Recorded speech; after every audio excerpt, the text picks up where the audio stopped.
Alright guys, what's happening? Multidimensional March, day 17. Let's get it. Man, it's been a long time, and I've been working like a dog, okay? And when I get home to you, and then it feels alright.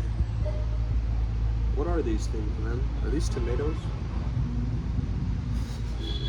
What's happening, guys? So today I want to talk all about shadow work, okay? Shadow work is very, very important, and I think I've been on to ask about shadow work to go into depth with what it actually is.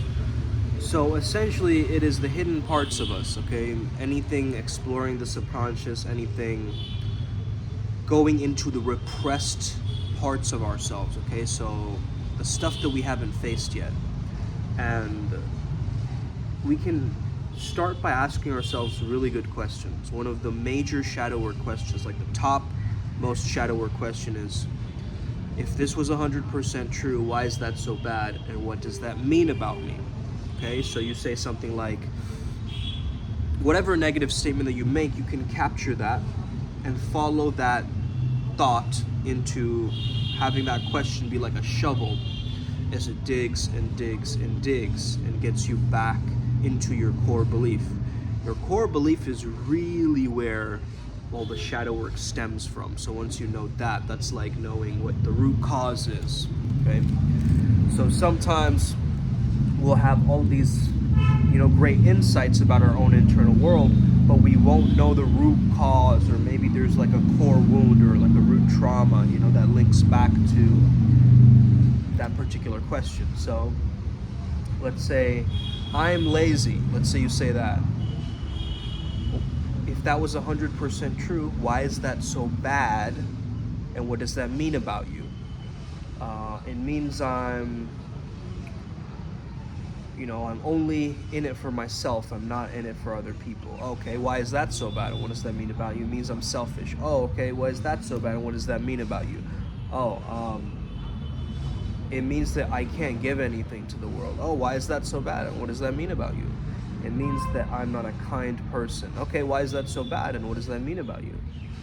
It means that I won't be accepted. Okay, then why is that so bad? And what does that mean about you? Okay, and you keep going. Okay, you keep going with this trail of thought, because that's the purest shadow work that I know, is through that question. Now, of course, I have a shadow work program where I ask people a lot of questions and take them through a process. I've had Joey take that course, and a couple of others. I think Eddie has taken that course. And so quite a few people who have experienced that process, so maybe they can tell you what it's like. But more so, I think shadow work really starts with you unlayering the negativity within, okay? Where's the root of my hate? Where's the root of my anger? Where's the root of my, constant disgust with certain things? I'll often notice that there are certain movies or certain things that make me feel cringe inside, that make me feel kind of like my heart is closing up, or this kind of feeling of like, it's a reaction, okay? It's a reaction. So what I personally do is I just check my reactions. When am I reacting that it seems like it's an overreaction, right? Like it's not a normal reaction. Like a normal reaction to someone like, insulting you, pissing you off in public is anger. But that anger shouldn't make you slow down and think about it for an entire week, and you think about the same event over and over again. And as you keep thinking about it, you're actually feeding that thought form of that event as well, right?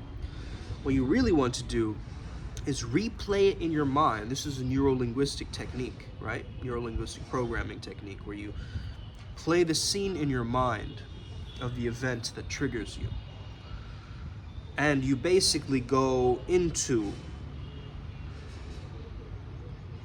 that scene again, and you play it again, and you rewind it, and you play it again, and you fast forward through it, and you rewind it, and you play it again, and you keep changing the scene, so you desensitize yourself to it, right? So it would be something like, okay, the background is, you know, like a silent movie. The whole scene is going on like a silent movie. The whole scene is like a space cowboy version, okay? You know, like the Wild West, but in space, okay?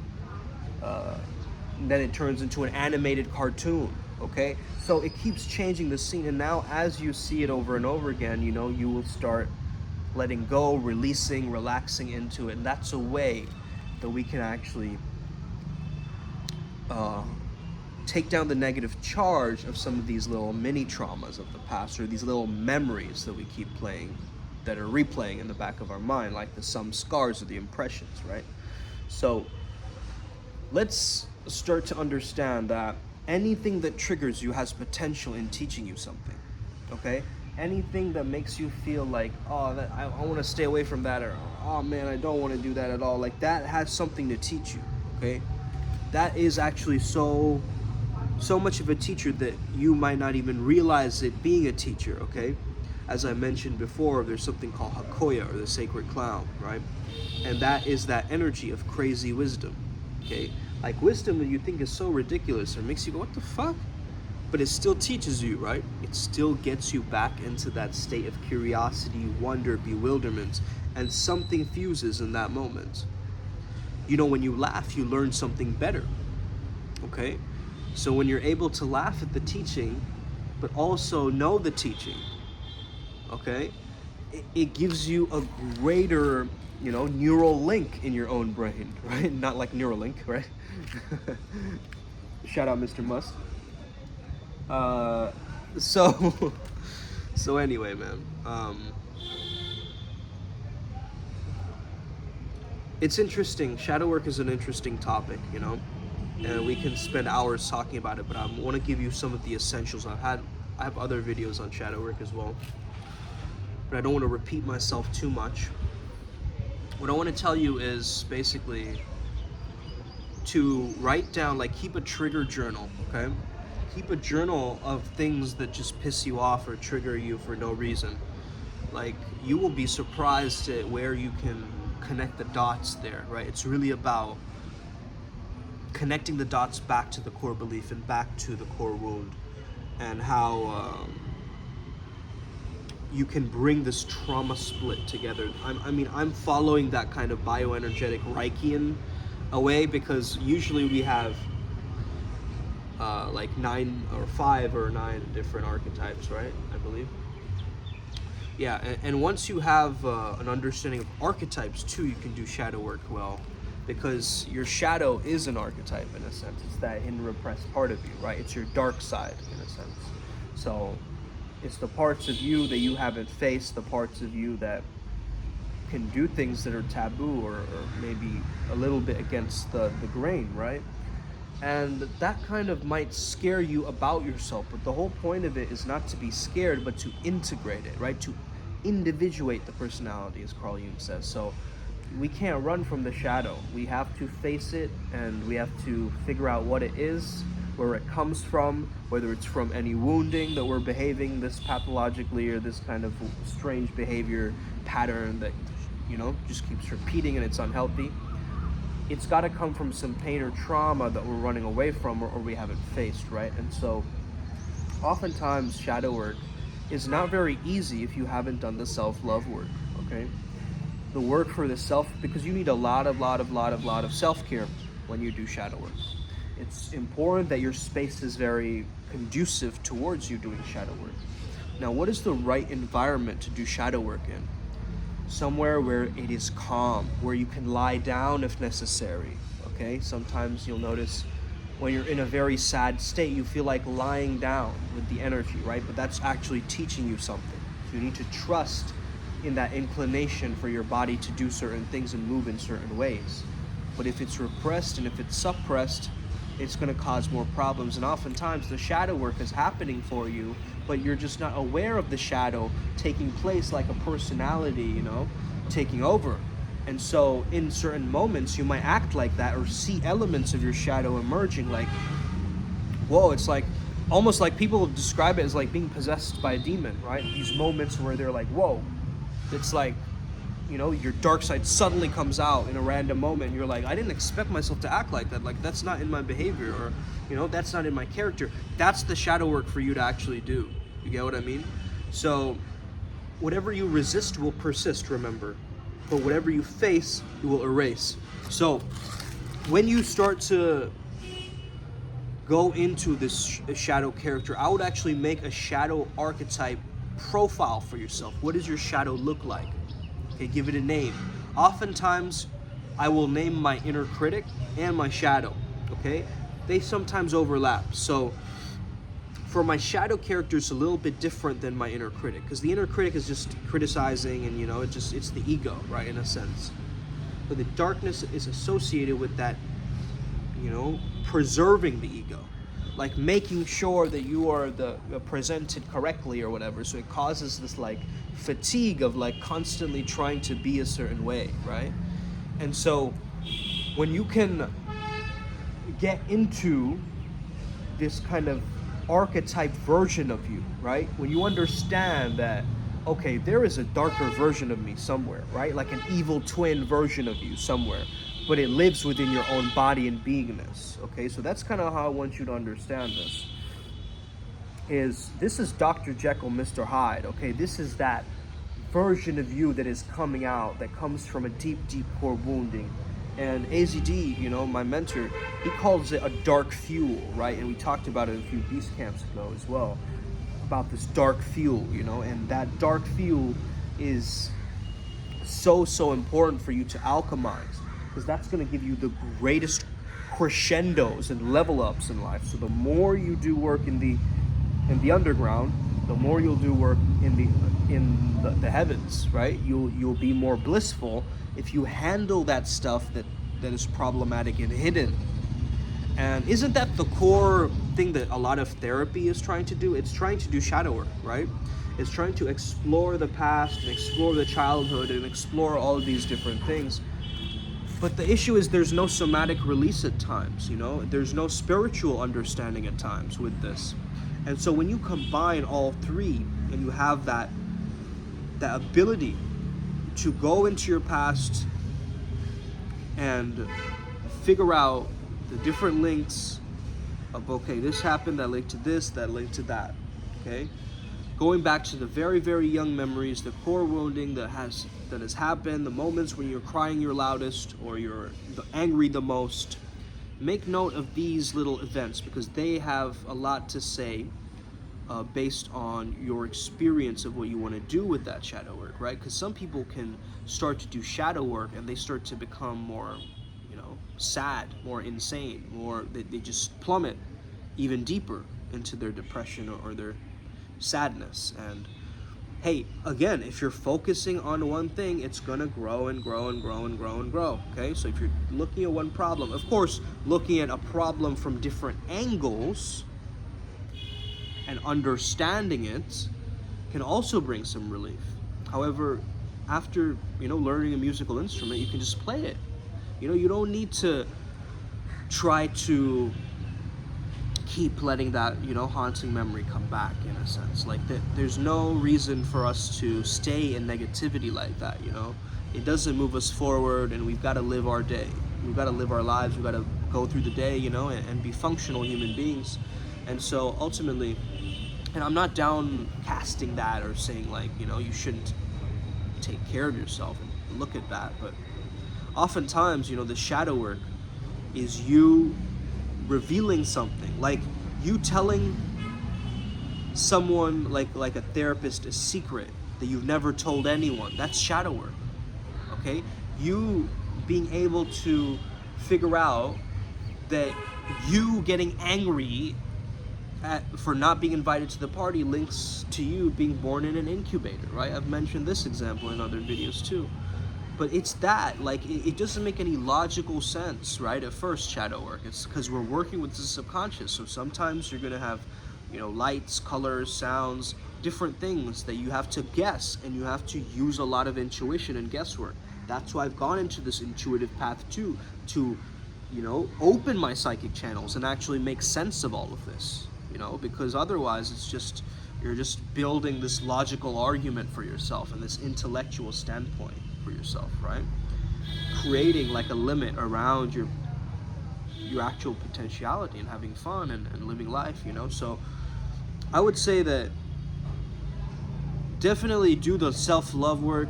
And I know self-love is such a, you know, a buzzword, you know, nowadays. It's not really what people think it is in a sense. But having, maybe self-compassion is a better term, right? Having that self-compassion and understanding yourself, like, yo, I understand, I have self-knowledge, you know, I get it, like the ways that I interact and the, you know, the crutches that I have and the tendencies that I have and the idiosyncrasies that I have, but I also see it and integrate it with all of me, you know? Yes, I notice that there's certain things that come up, but the more I call it out and the more I just rest in that, rather than trying to, you know, capture that and make it mine. Instead of that, it's just like I'm holding it gently, right? So your space for shadow work, you know, light some candles, light some incense, you know, make it a little bit dim, right? You have lots of pillows around you, okay? You need a safe space, you need a Shangri-La, you need like some kind of a pillow to do this kind of shadow work as you're journaling, okay? So I highly recommend that you get into a very relaxed, calm, blissful state first before you start delving into a lot of these, because they're gonna make your heart rate beat faster, certain questions and certain things. You can look up a list of shadow work questions. There's a lot of them, you know, online. You can just go to Google Images and type in shadow work questions, and you'll find them. Okay, and it's important for you to just go through them and just start, you know, answering them, facing them, like kind of like you're in a hot seat, you know, like, oh man, I'm stuck here. I have to answer it anyway. Okay, this feels bad. It feels irritation. I feel so much irritation. Be honest with that. Be open with that, okay? That's the best thing. Like, when you can have a trigger come up like that and try to describe it or write it down, or I like recording it, and it helps me better, like, because I'm an audiovisual learner, you know? So I will just, like, speak about these questions into the camera, then delete the video later, you know? I don't need to, you know, share it with anybody or anything like that, but it's just good to go through a list of shadow work questions and see how your body reacts naturally to it. Does it close up? Does your, you know, eyebrows start crinkling in anger?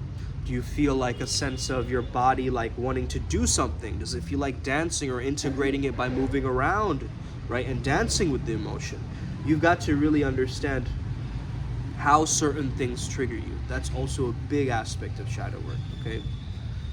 And you've also got to know that there's not one way to do this, okay? There's not like one formula where I tell you like, go ahead, into the shadows you go, and do A, B, C, D, okay?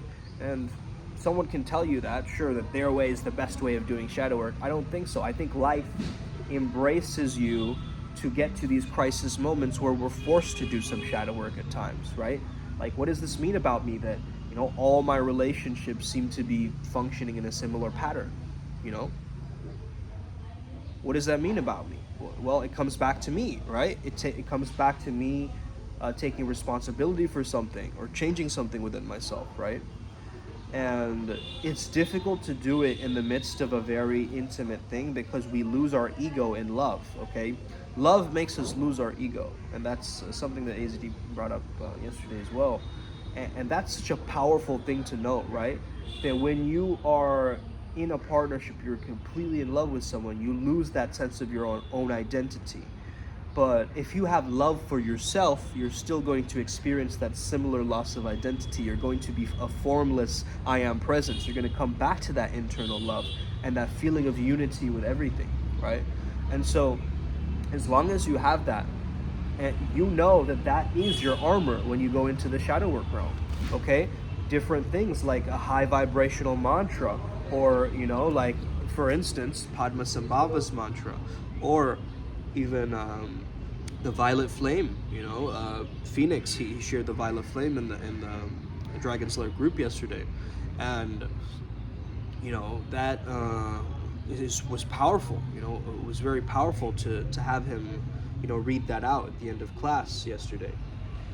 And it's really important that we have these kinds of protections and gems and amulets. That's why our collective Primal Sutra, we're all about doing this the most safest, ethical, but also most effective and quickest way that we can, right? We're not just slowing down, and we're actually speeding through timelines really, really fast. I remember one whole week I did some Kriya Yoga, and I completely I spun out of control with my productivity and like just strange insights that just made sense in that moment, and just like higher awakenings and epiphanies all of a sudden. I'm like, whoa, this is just a week of me doing Kriya Yoga.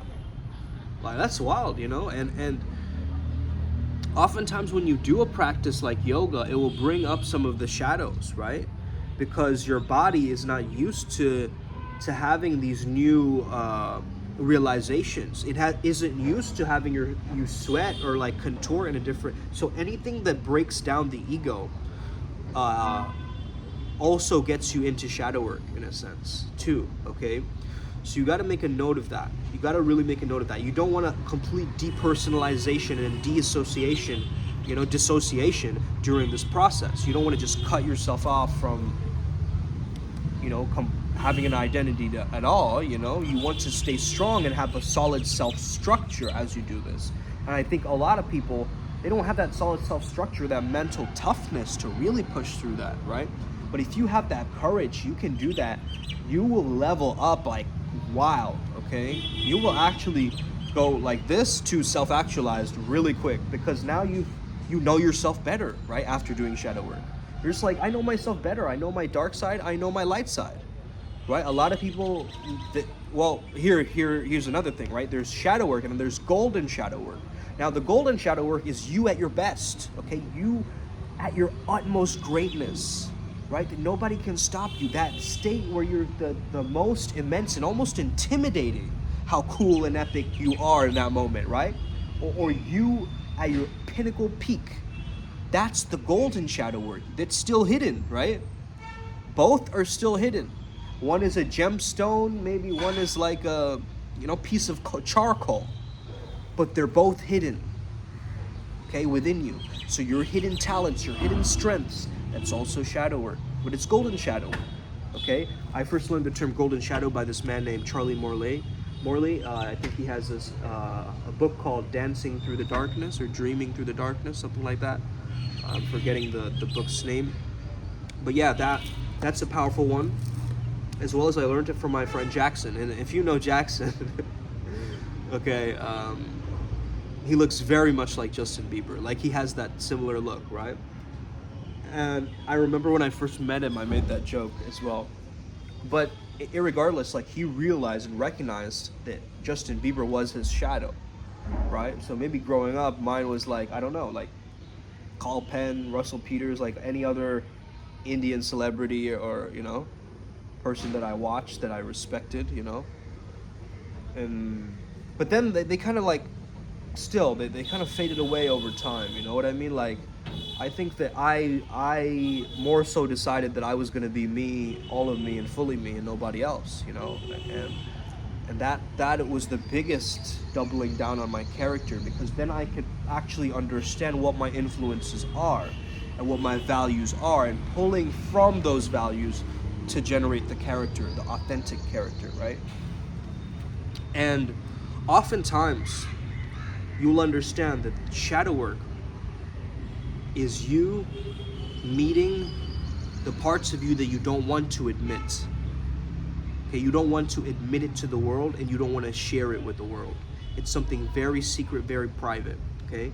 Now, that's the next level of shadow work, where you're like really going through that.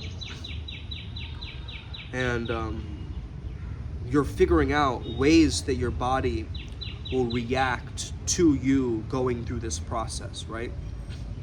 And so you might go through some purging, or like, letting something out, or, crying it out. Or there's got to be some kind of a form of catharsis or release with shadow work. That's when you know that you're on a good track with it, right? That you're getting some form of like an unburdening, right, taking place. This is why energy work is really powerful. This is why, there's a lot of things that we can do to strengthen ourselves during the shadow work, because energy work can also be shadow work in a sense too. You guys realize that? It's kind of, there's many overlaps here with this word and term, because originally it was from Carl Jung, the term the shadow, but then now in the new age, it's been clustered together with a lot of other understandings. And some people think that they know how to do shadow work, and then they really don't, They'll just read like some Byron Katie book thinking that they know shadow work, but yo, listen. It's not about reading a book and answering the questions. It's about, like, for me, the questions have helped me, but those moments where they happen very spontaneously and authentic, and you ask yourself like legit questions where you go into your subconscious, or you go into that little bit of ego death, and you think like, whoa, fuck, did I really do that? Or how did I respond in that way? Or what if I could have done this differently? What would I have done, And it just happens in the moment, right? It just happens naturally. Like a trigger can just quickly pop in a shadow work question into your mind, like in the moment of a reaction or an overreaction. Wait a second, where's this coming from? Who sold me this reality? Is this thought even real? Where did this come from, right? Like that curiosity for you to discover and explore the subconscious mind, explore the inner hidden dark depths, okay? Exploring your demonic side, exploring that side of you that is completely compulsive, or obsessive, or disgusting, or creepy, or insolent, weak, okay? The parts of you that are ashamed, okay? Shame is a part of shadow work. Guilt, the lower states of consciousness, right? Going into the lower realms, the undersoul, as I like to call it, right? Exploring the undersoul. Hey, maybe if in a past life you might have been a serial killer, right? And you don't know that. So that's a part of your shadow work, okay? You've got to really understand, like, what are the aspects of you that is very, very important for you to consider when you're exploring these hidden, inner depths. It's like going scuba diving into the deep blue sea. And that's scary when you see just a little light like that, and it's like that giant fish. You think it's a tiny little, glowfish, but it's this actual big thing that's connected to, right? And so the small fish is just an antenna. I'm sure you've seen that image, right? And so the antenna will connect to a bigger thing oftentimes, right? You'll think that, oh yeah, this is just a small habit that I do. It's kind of cool. It's kind of cute and quirky. Whoa, this comes from that? You mean that comes from that trauma? Whoa, man. I really got to reconsider my life, right? I really got to, whoa, wait a second. That makes no sense, or that makes complete sense, right? These epiphanies, those breakthroughs, those gamma spikes that you get from doing shadow work, that's when it's going to integrate the most, okay? Where it's a feeling and thinking meeting. When your heart can feel. Sorry, let me say that again. When your heart can think and your mind can feel, that's when life is moving along like a river. Okay? So the brain-heart coherence that we keep bringing up on this channel, that is really, really important. And I think that is a part of the flow state lifestyle, okay? Being able to regulate ourselves when we do feel frantic, or, it's just not panning out for us the way that we want it. And so that's why we've got to remind ourselves to stay in our own realities at times, We block ourselves off and stay in our own realities. But oftentimes you'll notice when doing shadow work that you can understand other people's shadows. You get what I mean? You can see a celebrity and how they fucked up, like live on the camera. And if you're feeling something inside, like, whoa, man, what is going on here? That is shadow work, my friend, okay? If you see something that gives you a bizarre reaction, and no, some things are genuinely, ugly, some things are just genuinely bad and negative things, and we can't. All right, so just the video cut off randomly. I don't know why. I think I have less space on my phone, so that's why. But yeah, man, what was I saying? So yeah, maybe there's genuine things that you might find disgusting, or you're like, yeah, nah, that's not gonna work for me. And that's completely valid. Like, I get that. But also at the same time, you wanna understand that there's certain things in your life that if you face them, you're going to level up so fast, okay? And this has been one of the secrets of our pathworking Primal Sutra, because it started from the whole understanding that if I'm dating somebody, right, shadows are gonna be brought up. Usually we attract people with similar shadows. This is why a lot of arguments happen. This is why a lot of reaction happens. It's our own subconscious mind seeking out, as a reflection in a partner, the things that we need to face within ourselves, okay? And so I've understood this from, attracting my brand Shakti, which is more so the fairy archetype, as I've explained to you guys. Well, it comes from the maiden originally, right? And I understand that archetype is interesting because I'm not saying that I'm a fairy, obviously, right? But I have some of the qualities of being in that liminal space. If you really understand fairies, you know that they are actually half and half, right? They're on the heavens, and then they're also in the underworld, right? They're on Earth because they can access both these liminal spaces, right? And they're in that liminal space. That's what a fairy really is. They're these Earth beings, but they're really half devil, half angel in a sense. And I realized that I just want a balanced, integrated woman. Like, if I'm looking at that as a metaphor, I'm just looking for someone who is very integrated within their polarity, within their feminine polarity too. So, not just in their masculine, not just in their feminine, but holistically, like they're not too masculine and they're not too feminine, there's a right balance of a right type of person, and there's a right chemistry happening. So, in any sense, now that I know that, I've got to embrace that aspect of integration within myself, you see? So if I'm going to attract someone, I've got to be half devilish and half angelic. And that is my path working. You see what I mean? It's that understanding of, look, how can I merge both of these dualities in such a beautiful orchestrated way, right? Where it's back to the symphony that I'm creating again. It's back to that understanding that I'm creating again, right? And so from there, we can actually start to ask ourselves more related questions on how the shadow work will actually start to combine with other aspects of yourself, okay? Like different, measures or different types of shows that have symbolism of your archetype that will come up. There will be a lot of different types of things, okay, that might drive you towards realizing that this is what the shadow work needs at this very pivotal moment, or this pivotal spot of mine. So just start asking yourself those deep, profound questions.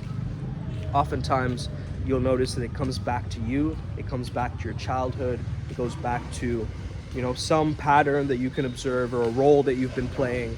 And, if you need healing, if you need activation for this, you can always shoot me a message and I can help you go through some shadow work, because that's what I'm an expert in my own field, specifically flow state blocks, right?